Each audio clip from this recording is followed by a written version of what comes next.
ক্লাসটি শুরু করার আগে আমি এই একটি কথাই বলবো, ইংরেজি সঠিকভাবে রিডিং শেখার ক্ষেত্রে এই একটি ভিডিওই যথেষ্ট। আর এই কথাটা কেন বলেছি সেটা একটু পরেই বুঝতে পারবে।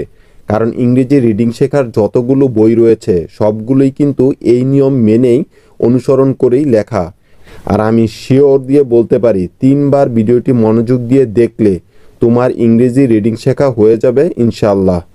এই ভিডিওটি দেখলে ইংরেজি শেখার ভয় তোমাদের ভিতর থেকে কেটে যাবে, তোমাদের কনফিডেন্স তৈরি হবে। এই জন্যই বললাম এই ভিডিওটি কিন্তু খুব ইম্পর্ট্যান্ট। অ্যাট ফার্স্ট আমরা প্রত্যেকেই নিশ্চয় জানি যে বাংলা বর্ণমালার ইংরেজি প্রতিবর্ণ, যেমন কতে কে, খতে কে এইচ, গতে জি। তো এই বিষয়টা আশা করি আমরা সবাই জানি। আর যারা জানো না তাদের জন্য স্ক্রিনে দিয়ে দিচ্ছি, তোমরা স্ক্রিনশট নিয়ে এগুলো ভালো করে মুখস্থ করে নিবে। এখন চলো তাহলে আমাদের মূল টপিক, যেটা ধরে বাচ্চাদের ইংরেজি রিডিং শেখানো হয়, সেখানে যাওয়া যাক। আমরা সবাই এই বিষয়টা জানি যে ইংরেজির যে বর্ণমালাগুলো রয়েছে তাদের মধ্যে ভাওয়েলগুলোর সাউন্ড বিভিন্ন রকমের হয়ে থাকে। আর এই ভাওয়েলগুলোর সাউন্ডের এমন ভিন্নতার কারণেই কিন্তু আমাদের ইংরেজি রিডিং পড়তে সমস্যা হয়। তাহলে চলো প্রথমে এই কঠিন সমস্যাটাই সমাধান করা যাক। যেমন সবার প্রথমে শেখা যাক ভাওয়েলটি হলো ই। এখন দেখব ই এর বিভিন্ন রকমের সাউন্ড। বাচ্চাদেরও কিন্তু ঠিক একইভাবে প্রথমে ভাওয়েলসগুলোর ডিফারেন্ট সাউন্ড সম্পর্কে জ্ঞান দেওয়া হয়। এখানে আমরা দেখব ই কত ধরনের সাউন্ড তৈরি করতে পারে। প্রথমে দেখে নেওয়া যাক ই এর এ সাউন্ড।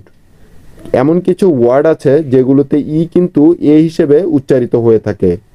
এরকমই একটি শব্দ হলো হ্যান, এইচ ই এন, হ্যান। এইচতে আমরা জানি হ হয়, এখানে ই এর সাউন্ড হবে এ, অর্থাৎ হ এ হে। আর এন তে হয় ন, হ্যান। এগুলোকে একত্রে যোগ করলে হয় হ্যান। তো এইচ ই এন মিলে হয়ে গেল হ্যান। Next pan, P N, pan, pan. Let, L E T, let, let. Set, S E T, set, set. এখানকার প্রতিটি শব্দই কিন্তু ই এ হিসেবে উচ্চারিত হচ্ছে, কারণ এখানে দুটি কনসোনেন্টের মাঝে ই রয়েছে। এই বিষয়টা ভালো করে মাথায় রেখো।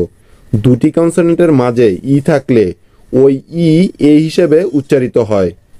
এখন জানবো ই কখন ই এর মতো সাউন্ড দেয়, অর্থাৎ ই এর লং টার্ম সাউন্ড কখন হবে। তো এটা কিন্তু ভিসিবি রুল অনুসারে হয়। প্রথম উদাহরণ যেমন ইভেন, ই ভি ই এন, ইভেন। তো এখানে কিন্তু প্রথম ই হিসাবে উচ্চারিত হচ্ছে, আর পরের ইটা কিন্তু এ হিসাবে উচ্চারিত হচ্ছে, কারণ দ্বিতীয় ইটা কিন্তু দুটি কনসোনেন্টের মাঝখানে পড়েছে, তাই শর্ট এ সাউন্ড দিচ্ছে ই। প্রথম ই এর জন্য নিলাম ই, কারণ প্রথম ইটা বিসিবি ফরম্যাটে আছে, ভাওয়েল কনসোনেন্ট ভাওয়েল আছে, তাই এরকম লং সাউন্ড হচ্ছে। তারপর ভি, ভি এর জন্য ভ। তারপর ই এর জন্য কিন্তু এ আসে। এরপর এন এর জন্য ন। দেখো এখানে কিন্তু শব্দটিকে ভেঙে বোঝানো হচ্ছে, কনফিউজড হওয়ার কিছু নেই। এখানে সবগুলো প্রতিবর্ণকে একসাথে করলে হয় ইভেন। তার পরের উদাহরণটি দেখা যাক, elect, E L E C T, elect, elect. এই শব্দটিতেও কিন্তু প্রথমে ই আছে, অর্থাৎ ই এর লং টার্ম সাউন্ড হবে ই, আর মাঝখানের যে ই আছে তার সাউন্ড কিন্তু এ হচ্ছে, ইলেক্ট, ইলেক্ট। তারপর আছে ফিভার, এফ ই ফি, ভি ই আর, ভার, ফিভার, ফিভার।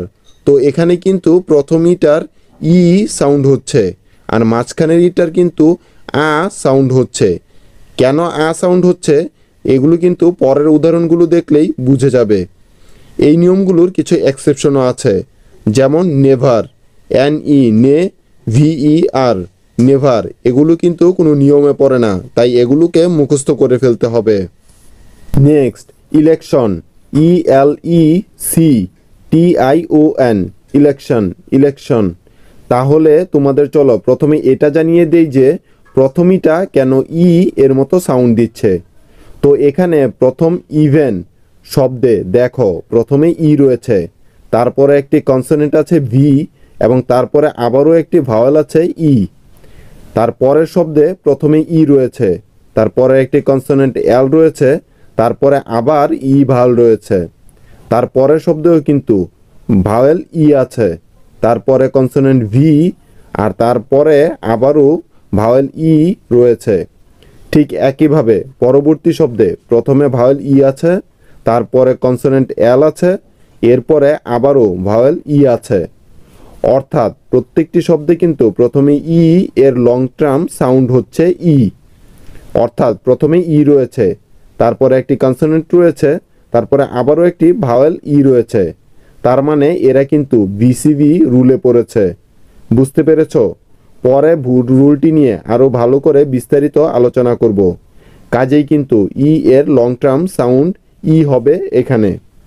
এটা মনে রাখবে, যখন ই এর পরে একটি কনসোনেন্ট এবং তারপরে আরও একটি ভাওয়েল থাকবে, তখন প্রথম ইটা কিন্তু ই হিসেবে উচ্চারিত হবে। এর পরবর্তী সাউন্ড ই যখন আ এর মতো সাউন্ড দিবে, তো প্রথম শব্দ হার, এইচ ই আর, হার, হার, এখানে কিন্তু ইটা আ হিসেবে উচ্চারিত হচ্ছে, কারণ ই এর পরে আর বর্ণটি রয়েছে। এখন দেখো, এর আগে আমরা শিখেছিলাম এ এর পর যখন আর থাকে তখন ওই এ আ এর মতো সাউন্ড দেয়। ঠিক তেমনি ই এর পরেও যদি আর থাকে তাহলে ওই ই আ এর মতো উচ্চারিত হবে। এখানে প্রতিটি শব্দে কিন্তু ই এর পরে আর রয়েছে, যেমন আফটার, এ এফ আফ, টি ই আর টার, after, after. Maker, M A মে, কে ই আর কার, maker, maker. Bigger, B I G double G E R গার, বিগার, বিগার। তো আশা করি বিষয়টা ভালো করে বুঝতে পেরেছ। প্রতিটি শব্দে কিন্তু ই এর পরে আর আছে, তাই ই এখানে আ এর মতো উচ্চারিত হচ্ছে। That's all for today. যদি ভিডিওটি ভালো লেগে থাকে তাহলে অবশ্যই লাইক দিয়ে চ্যানেলটি সাবস্ক্রাইব করে রাখো পরবর্তী লেটেস্ট আপডেট সবার আগে পাওয়ার জন্য। সিস্টেম, সিস্টেম মানে পদ্ধতি, S Y S T E M. Next, problem, P R O B L E M, problem মানে হচ্ছে সমস্যা। Next, however, H O W E V E R, however মানে হচ্ছে যা হোক। পেইন্ট, পেইন্ট মানে রং করা। প্লে, প্লে মানে খেলা করা। রিড, রিড মানে পড়া। রাইড, রাইড মানে চড়া। টেক, টেক মানে নেওয়া। তারপর দেখুন স, স মানে সেলাই করা। শেক, শেক মানে হচ্ছে ঝাঁকুনি।